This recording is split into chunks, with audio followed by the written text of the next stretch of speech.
Bonjour mes bien-aimés, je suis l'apôtre Hyacinthe Magnoulou. Bienvenue sur ma chaîne. Notre message aujourd'hui s'intitule « Le cri ». David dit dans le psaume 77, verset 2, « De ma voix, je crie à Dieu ». David a crié à Dieu.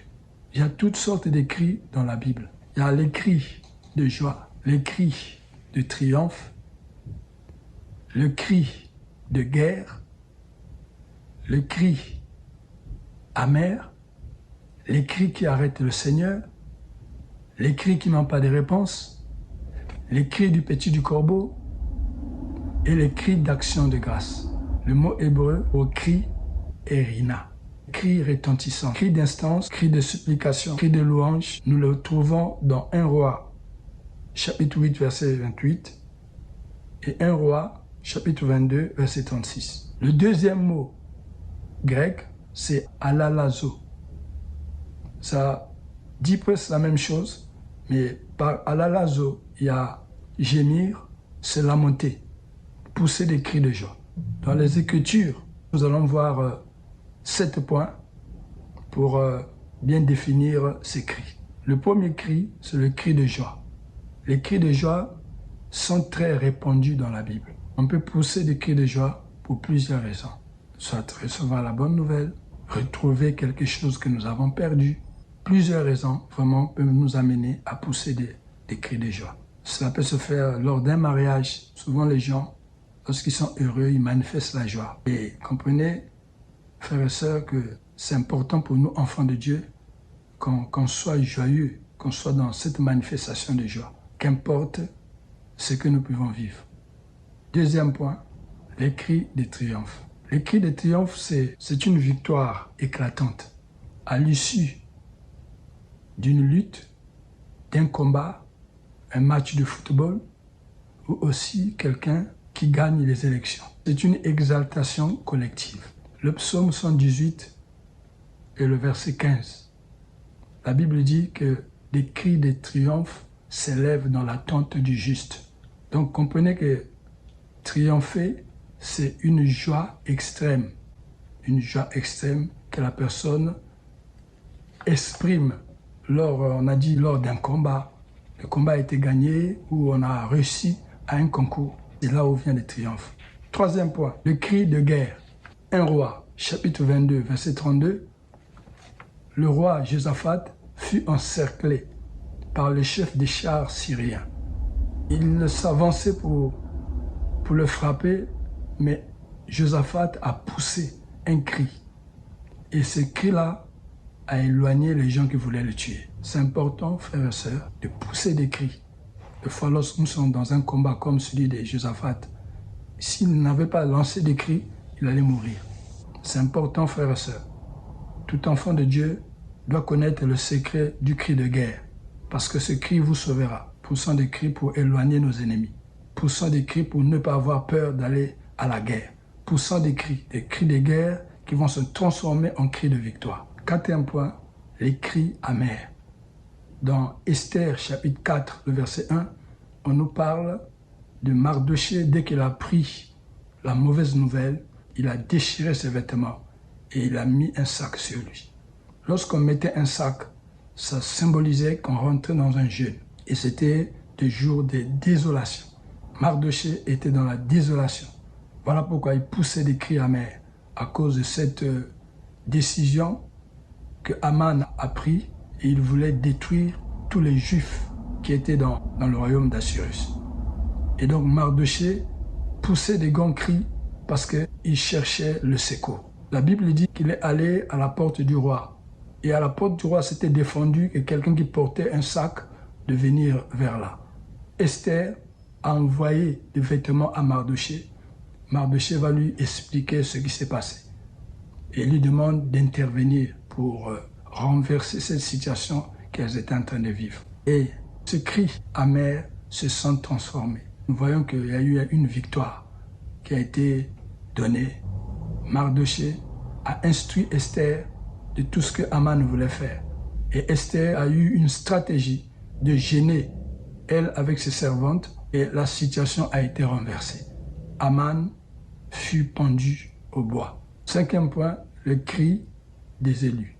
La Bible dit dans Luc chapitre 18, le verset 7, que Dieu entendra les cris de ses élus qui crient à lui nuit et jour. Ces cris, c'est des cris de véritables intercesseurs que Dieu lui-même a choisis, Dieu lui-même a suscité. Ces cris, frères et sœurs, ce sont des cris qui touchent le cœur du Seigneur. Ces cris font que le changement vienne. Lorsque le juste crie, la Bible dit l'Éternel en entend. Donc l'Éternel entend ces cris montent vers lui au 3e siècle. 6e point, les cris qui arrêtent le Seigneur. Les cris qui arrêtent le Seigneur, ce sont les cris de Bartimée.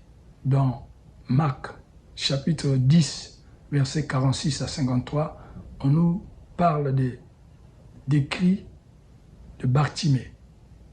Bartimée, nous savons, était un mendiant et un aveugle. Et cet homme voulait que sa situation change. Il a tellement crié et ça a arrêté le Seigneur.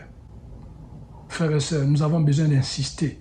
Nous avons besoin de crier jusqu'à ce que le Seigneur va s'arrêter pour que notre situation change. Nous voulons que le changement arrive. Frères et sœurs, n'écoutez pas les gens qui veulent vous arrêter. Les gens qui veulent vous fermer la bouche pour que vous ne criez pas à Dieu. On doit crier à Dieu.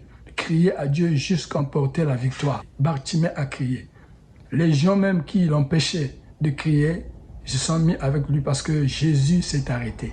Jésus veut s'arrêter pour changer votre situation que vous vivez. Mais c'est à vous d'insister. Insistez comme insistait Bartimée. Les cris de Bartimée a changé son destin.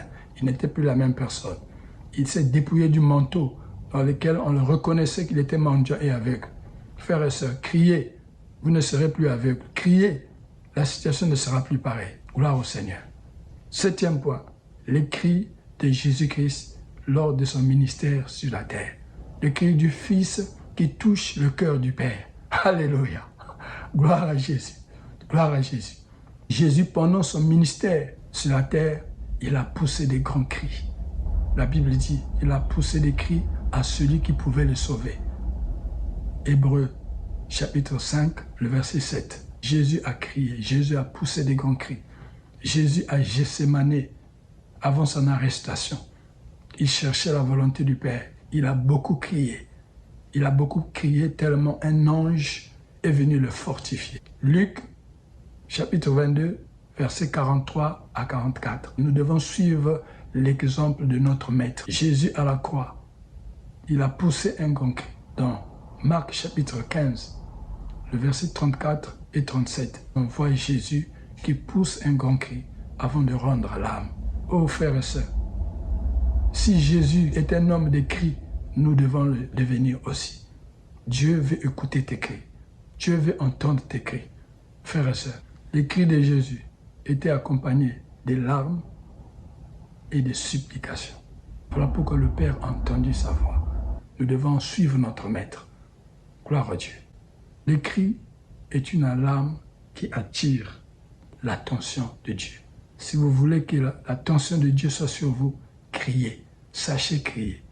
Et comprenez, celui qui crie, tant qu'il n'a pas reçu la chose, il continue à crier jusqu'au bout. Vous savez, dans le psaume 147, verset 9, Dieu donne la nourriture au petit du corbeau quand il crie. Dieu donne la nourriture. Et nous, qui sommes plus que les corbeaux, nos cris, Dieu les entendra. Frères et sœurs, merci Seigneur. Gloire te soit rendue. Nous te bénissons Seigneur. Nous te rendons grâce pour ta parole. Oh, donne-nous Seigneur, enseigne-nous à crier, à savoir crier, à venir en ta présence. Et tant que la situation n'a pas changé dans notre vie, de continuer de crier jusqu'au bout. Père Céleste, merci. Le psalmiste dit dans le psaume 65, verset 3, « Avec confiance, ô Dieu, on te louera dans Sion. On accomplira le vœu qu'on t'a fait. Ô toi qui écoutes la prière, toi qui écoutes les cris, parce que la prière est un cri que nous adressons à Dieu. Commencez à crier à Dieu, tous les jours crier à Dieu. Et les situations qui étaient inexaucées seront exaucées. Au nom de Jésus. Amen.